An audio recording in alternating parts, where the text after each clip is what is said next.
If you're a podcast host, listen up, this one's for you. My name is Allie Jackson. I'm the host of Finding Mr. Height, a dating and relationship podcast that I've been doing for 4 years now, sharing my positive and practical approach to dating that's built on my own life experience. And I wanted to share another experience that I've had, my secret behind monetizing my show. It's called Red Circle, and I was just telling my colleague about how much I love their platform. With Red Circle, not only am I getting a seamless hosting experience, but I also love the support I receive in ad sales. It's not just typical ad sales either. It's targeted opportunities based on my show and my life. And the platform is super simple. You just set your preferences and Red Circle matches you with sponsors that align with your show. You can vet every opportunity and their platform gives you great analytics. More recently too, my Red Circle team has brought me opportunities outside of my podcast on social media to really augment the podcast partnerships, bring them full circle. I just can't recommend them enough. If you want to give it a try, go to redcircle.com to get your free trial. That's redcircle.com for a free trial.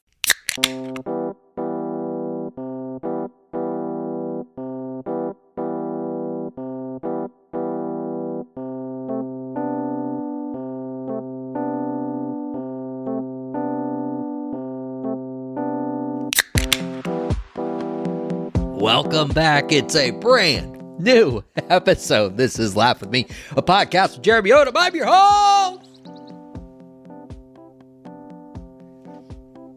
J.O. It is the Friday happy hour, end of the week. Time to crack open that first Friday beer and unwind from the week that was. This week, we've got special guest. He's been on the show many a times. He's my brother, Kyle Odem. Well, we're going to call him in a second. So he's not live quite yet, but we're going to call him here in a second. Here's what we're doing. We had the Tiger King, Joe Exotic, calling in live from prison earlier in the week. I know he's got some thoughts about it, so we're going to talk about it and just kind of unwind from the week. So let's give the fella a call right now. Let's see what's up.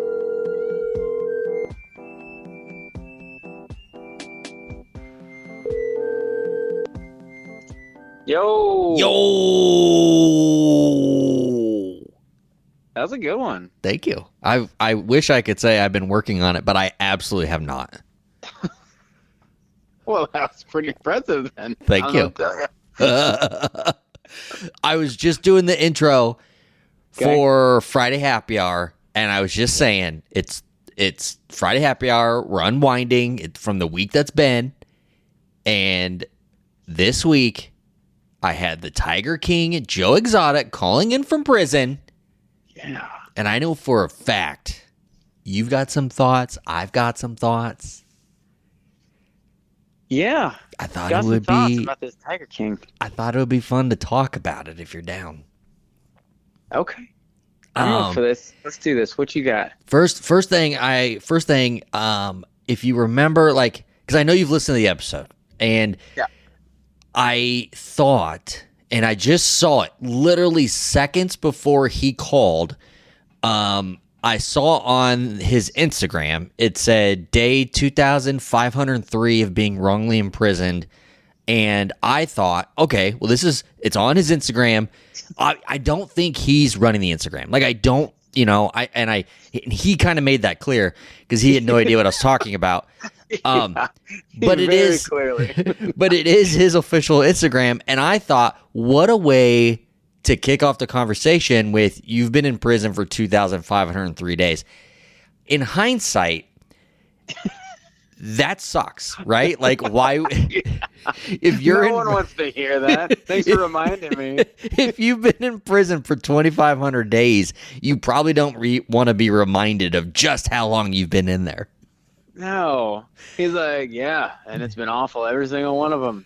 Yeah. Thanks, Jeremy. Glad I called you. I know. I felt so bad. I instantly was like, that was a mistake. What a way to kick this off. I got the vibes that he didn't even know what Instagram was. He was like, oh, is that what they put up there? Okay. Yep. All right. Well, I guess I've been in here. I don't know what to tell you.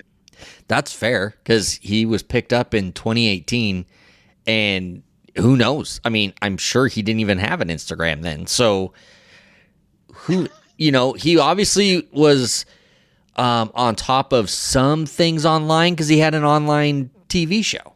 You know, He did. he was on the internet. Not by his choice. Hold on. His own thing? Yeah, remember?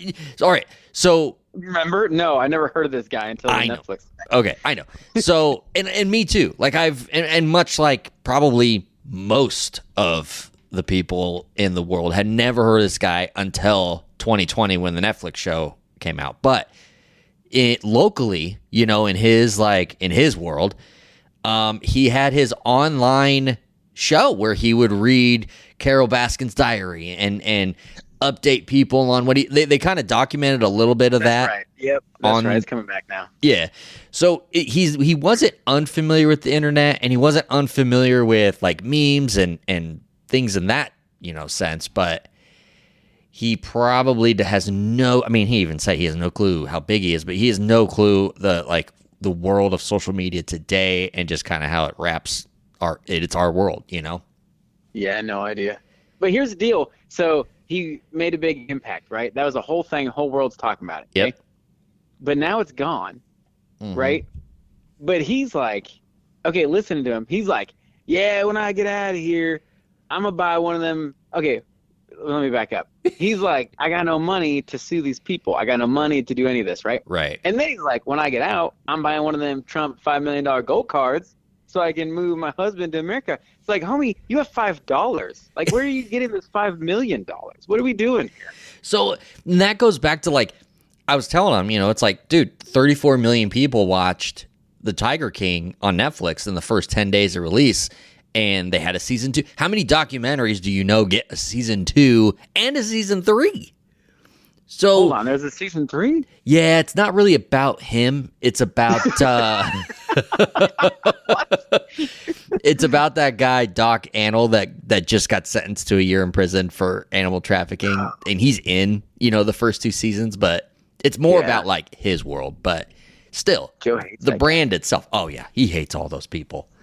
Yeah. But yeah, like I think he's banking on, I get out of prison, I have incredible value to my name, or at least he believes he does, to the point that he can sell, you know, certain rights to stories, or he says he's got 3 awesome movie deals right now on the table, but he needs to be out in order to make this deal work.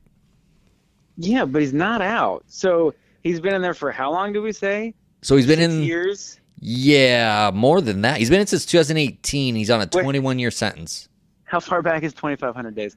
Okay, so 2018. So you got a while, guy. 15 years. Like, what do you?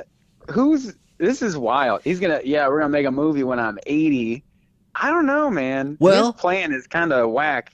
That's if you're basing it on he's going to serve his 21 years. Now, here's the thing. We've got the pardon situation on the table where he feels that he was wrongly accused, that there's a lot of evidence out there now where the witnesses are backtracking the things that they said in court or on the record, and that the president is going to give him a full pardon and he's going to be out. Yeah, well, first of all, that was one of my favorite parts of the thing. I feel like here's the deal. He thinks that he's innocent. Like, if you watch that thing, you know his feelings on Carol Baskin. He straight up is hiring folks to kill her. Yeah. Secondly, he's like, yeah, I'm going to get pardoned, proceeds to name off the worst folks in the world. And he's like, yeah, they're going to get me out of here. It's like, dude, what is happening right now? What is happening? He does have the ear of the core people that you would think of when you think MAGA. You know? Do you think that's real, though? Do you think, like, people are actually, like, those people? Do you think they're like, we got to get the Tiger King out? That's just what this comes down to. Well, it's tough. Who knows how, like, active they actually are in, you know, you only get the president's ear for, what, seconds probably, if you do, you know? Yeah. And then is Joe Exotic the name that comes up when you do have his ear? But they definitely get asked about it. Like, you can find press clippings of, you know, the press asking these very people about Joe Exotic, and they are certainly aware of what's going on. But that doesn't mean that they're actively, working on behalf of the Tiger King to get him a pardon. No. And are they asking that in the year of our Lord 2025? Right. Maybe 2020, maybe 2021. I don't know. Did you catch my Beetlejuice joke? Okay, I was like lost on the Beetlejuice. It was like I don't know anything about it. Okay. you were like she really likes Beetlejuice, and he was not picking. He was like, okay, I could probably do that. I did not think he would get the joke. So it wasn't necessary. It wasn't for him. It was for the audience. But so Lauren Boebert, she a couple of years ago, she was on a first date and she went to see Beetlejuice the musical. And she may or may not have been caught doing something inappropriate to her first date while she was watching the show. Oh, no. That's awesome. Yeah. That's amazing. Yeah. All right, now knowing that and knowing he's just like, okay, that's hilarious. Yeah. So Oh, man. that's yeah. So that's I never thought he would get it because, he's probably the amount of information he gets. I mean, it's very minimal, right? I would think so. I don't know. We got to do an investigative. How much TV can they watch a day? How much can they read? What's going on in there? That's a good question. I mean, he wrote his book. He has a book. I didn't talk about the book on the pod, but he does have a book out. And how did you not bring that up? What are you doing? I knew I had limited time. So that's the other thing. I didn't know how much time I was going to have with him. I just knew I had until they cut us off.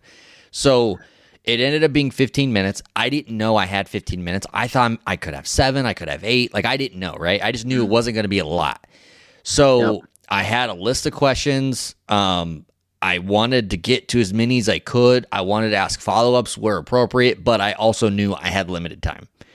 So the music, to me, was more important to talk about than the book. Yeah, you turned to the music. What's that all about? I mean, his music is a big part of the documentary, Tiger King. Yeah, it's on there. Yeah. So I was just so interested of, is he writing more music? Is this something he wants to do outside when he gets out? Is this something he performs inside for I almost said classmates, for his inmates? Like, for the prisoners, like, is this something he's doing and he's entertaining the masses inside? I mean, it sounds like that is a hard no, but oh no, yeah. I was intrigued by it because I just imagine sometimes. All right, it goes back to Seinfeld and the finale, the Seinfeld finale when they end up in prison, and then the very last scene, Jerry's doing stand up, for that's fair. for the population, and I'm just like, do entertainers do that? Like, is R. Kelly performing? Like in prison, and they're just like, fuck, I can't wait for this week's R. Kelly concert. Like, I don't know. We just found out that's a definite no. And did you hear his answer to that? You're like, you write new music?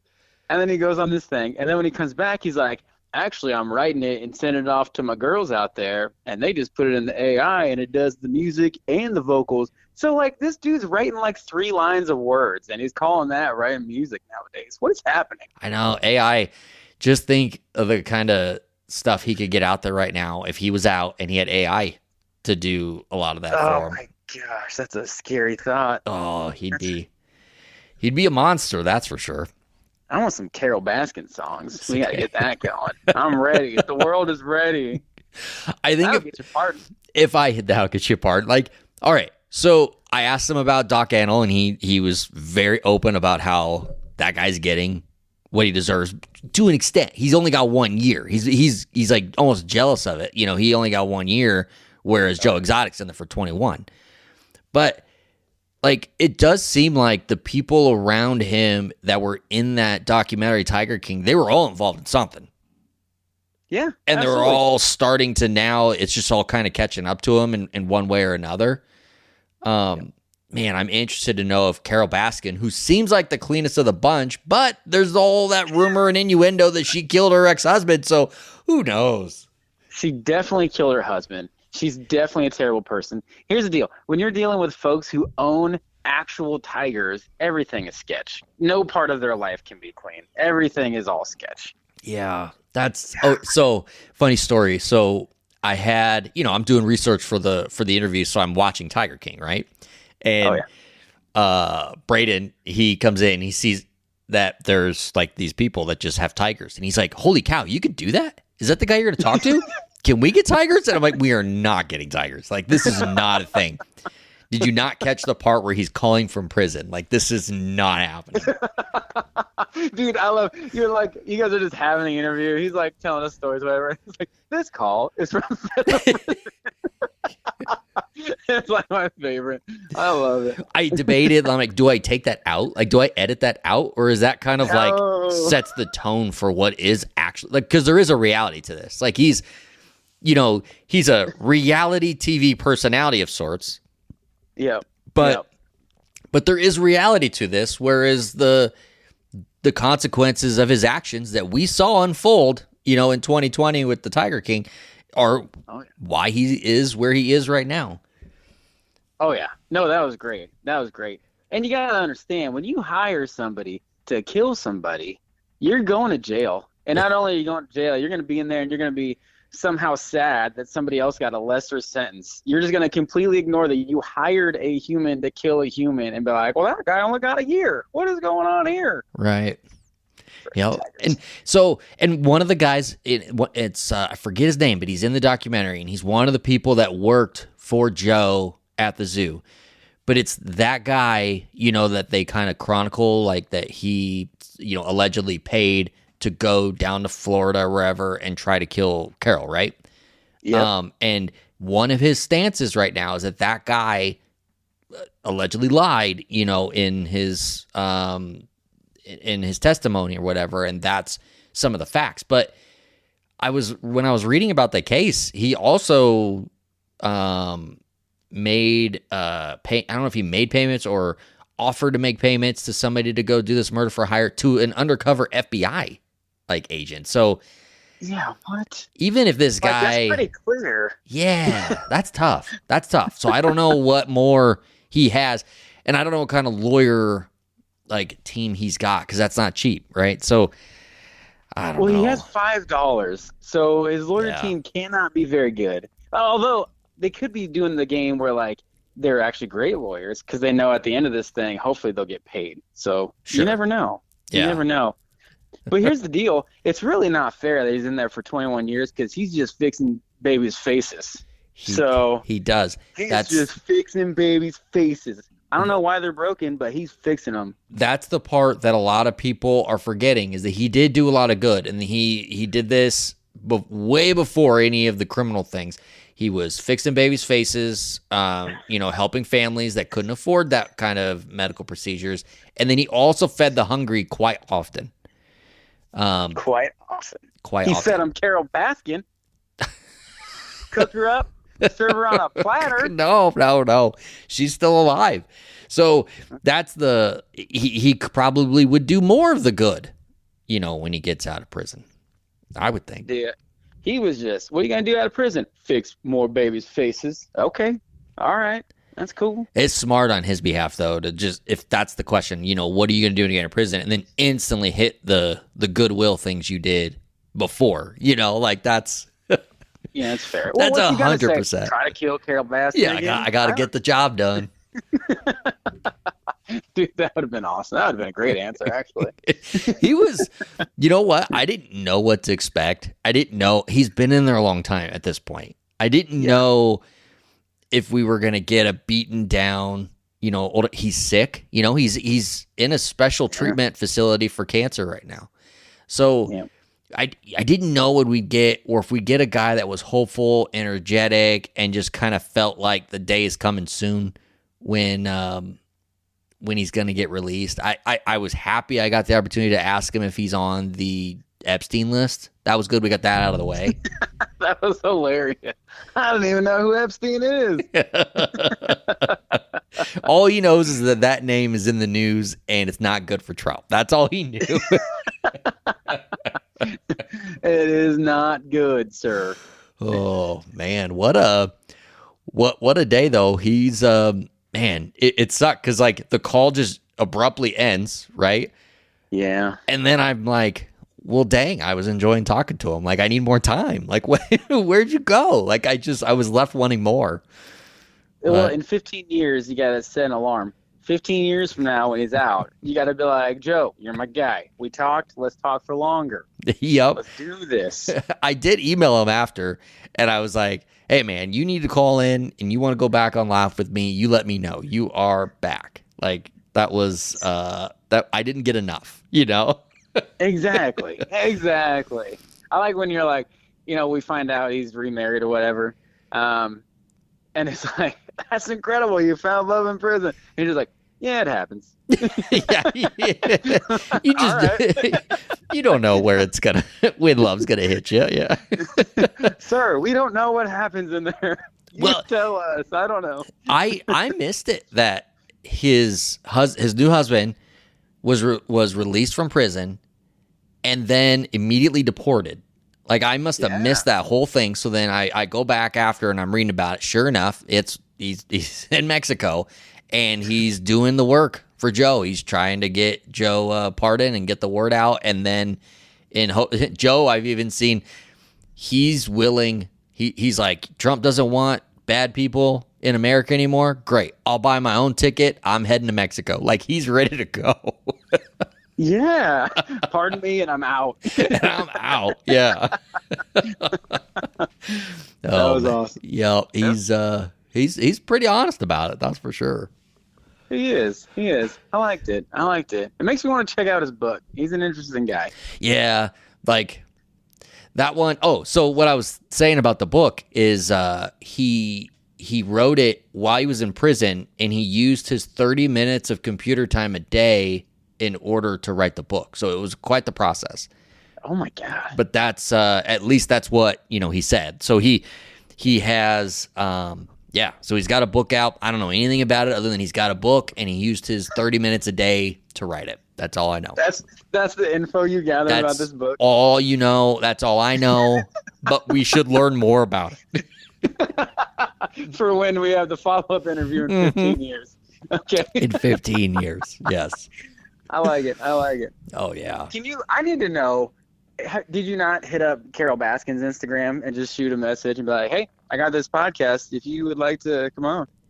You know what? That's a hell of an idea. Saying. That's a hell of an idea. That's what I bring to the table here. I think I should have. You know what? And you know what's great about Carol? She's going to have more time. Oh, yeah. And, right. So, yeah. You know what? Great idea, Kyle. I am going to hit up Carol Baskin, and now that's kind of my goal is to get her on that. Look what we did here. We're just, taking on the world. Yep. One Netflix star at a time. That's right. That's awesome. Can you imagine 34 million people watching your show, your life, in like the first 10 days of a release about it? Like, that's insane. That would be crazy. I would crumble. I would curl into a ball and never come out of my house again. Like, how many hundreds of millions by now have seen this story and everything they know about you is this? Yeah. That's wild. It is. That's wild. It really is. I can't even think like that. I can't even think that big. That's crazy. Gosh. We got to get a Netflix show. We really do. What would we call it? We'll figure it out. All right. Just two dudes. Just two dudes. I gotta watch Just Two Dudes. All right. What's that about? I don't know. Two dudes? Two dudes. All they do is talk about the Tiger King. All right, we'll come up with a better name. We'll have to work on that. Apparently they put some work into these shows. I didn't realize. Yeah. It turns out they put a lot of work into TV shows. Like, they don't just come up with it on the fly during a podcast. I thought it just kind of happened. I was wrong. Today's the day I learned, folks. I got smarter.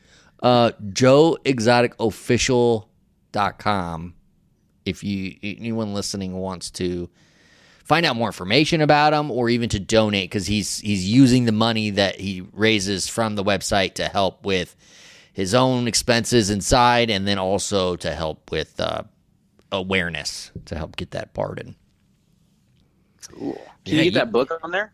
I think you can. Can you get an autographed book on there? Oh, I highly doubt it. Yeah, you have to smuggle it in, sign it, smuggle it out. It's a whole process. If you know a guy, I don't know, maybe we find a guy. I don't know. There's always that guy inside that can just get things. This is true. Maybe there's a guy that can bring in books, get them signed, get them out. You know? We gotta find out about. We gotta figure out how to do this if he's not doing it. Just think how much money he can make if he could actually figure that out. Because you're gonna hire lawyers to sue everybody. Like, you're gonna buy the book, right? I'm probably gonna buy the book if that's the case. Yeah, I gotta check it out. We're all in now. All right, final thoughts on the Tiger King, Joe Exotic on Laugh With Me. I freaking loved it. I did not know what to expect. I think I told you I was very frightened when I first saw it load onto my phone. Yep.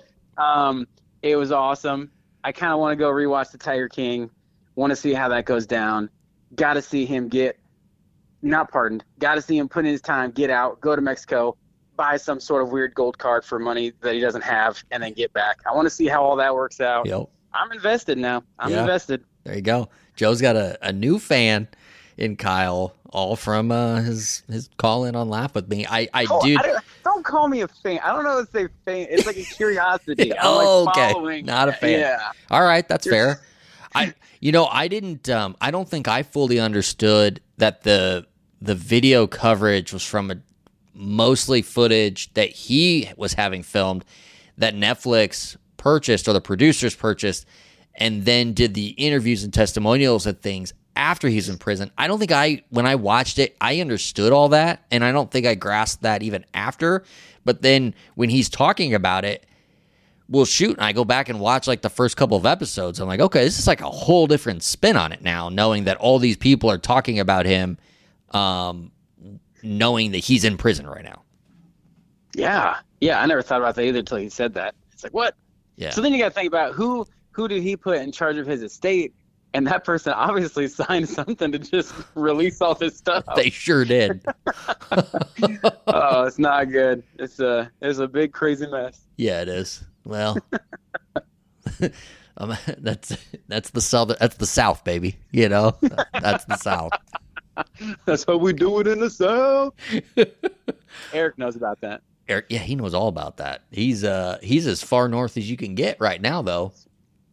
What? Yeah, he's like vacationing in like North Dakota or something. Oh, damn. That's tip of the earth there. Yep. So, all right. Well, thanks for calling in and giving us your thoughts. Yeah, thanks for calling. Get that Carol Baskin. Yeah. I'll do the recap. I'll answer the phone. It'll be great. Awesome. I'll work on it right now. All right. All right. See you, dude. Later. Bye.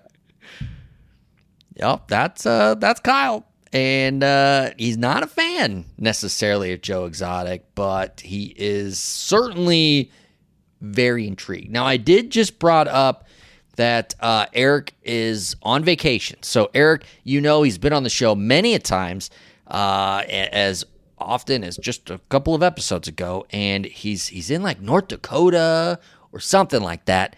But anyway, Eric is called in. He left me a voice memo. I have not listened to it yet, so I have no idea what he's going to say, but we're going to listen to it right now and just see how vacation is going. Hey, Jo. This is audio log number 1 of my grand tour of really 2 states, but all the states.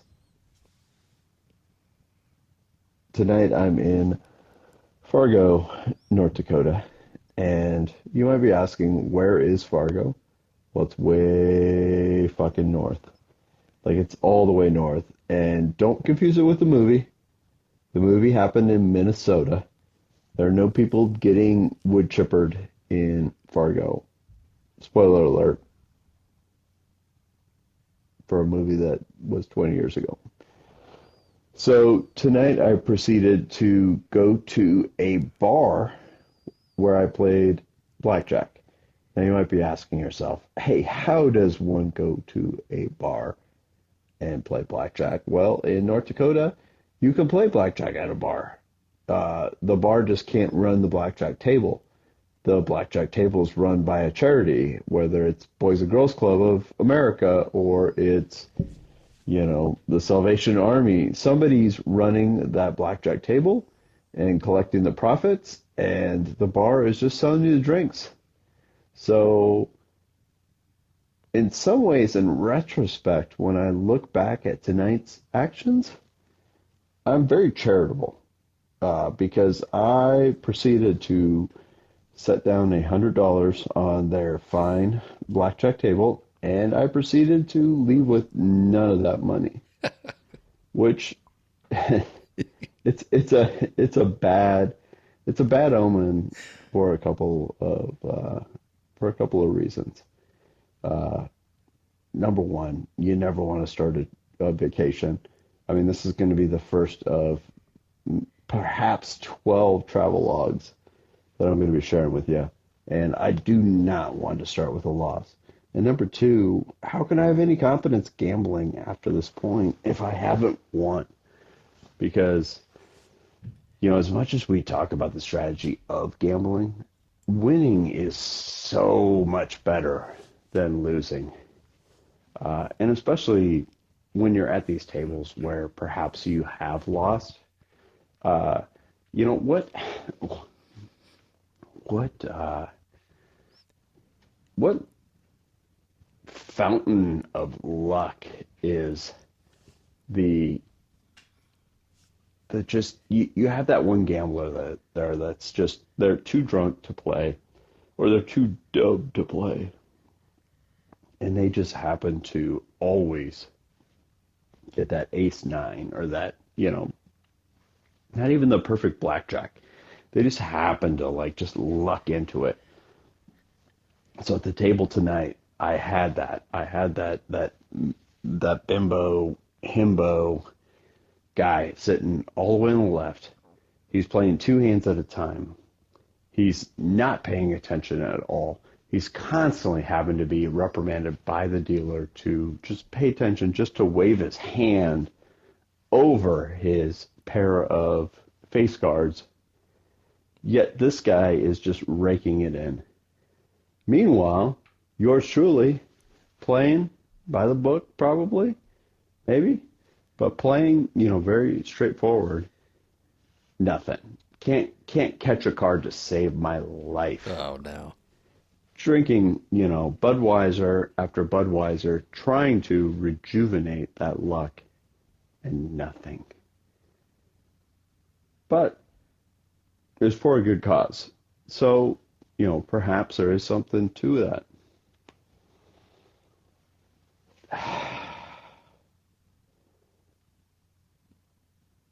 Question weighs heavy on my mind, though.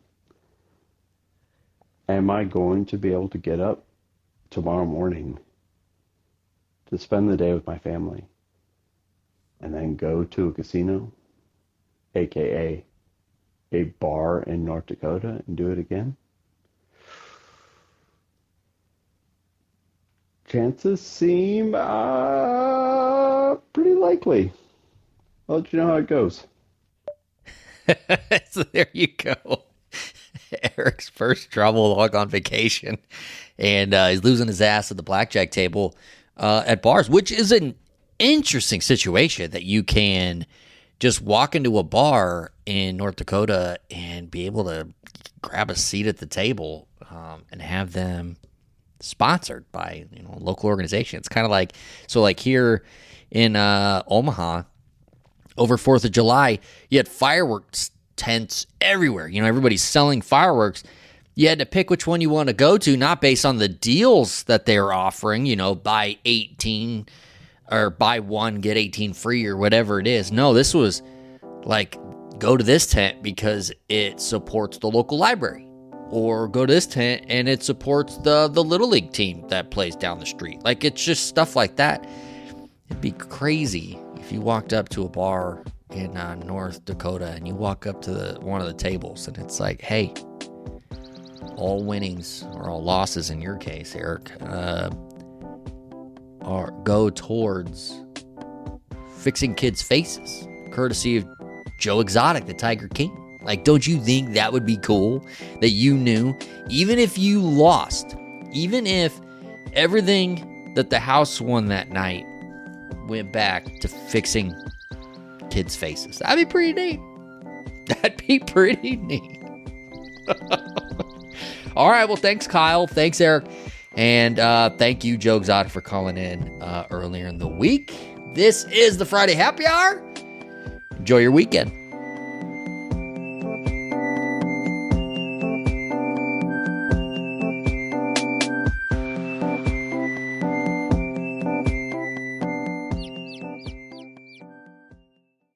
If you're a podcast host, listen up, this one's for you. My name is Allie Jackson. I'm the host of Finding Mr. Height, a dating and relationship podcast that I've been doing for 4 years now, sharing my positive and practical approach to dating that's built on my own life experience. And I wanted to share another experience that I've had, my secret behind monetizing my show. It's called Red Circle, and I was just telling my colleague about how much I love their platform. With Red Circle, not only am I getting a seamless hosting experience, but I also love the support I receive in ad sales. It's not just typical ad sales either. It's targeted opportunities based on my show and my life. And the platform is super simple. You just set your preferences and Red Circle matches you with sponsors that align with your show. You can vet every opportunity and their platform gives you great analytics. More recently too, my Red Circle team has brought me opportunities outside of my podcast on social media to really augment the podcast partnerships, bring them full circle. I just can't recommend them enough. If you want to give it a try, go to redcircle.com to get your free trial. That's redcircle.com for a free trial.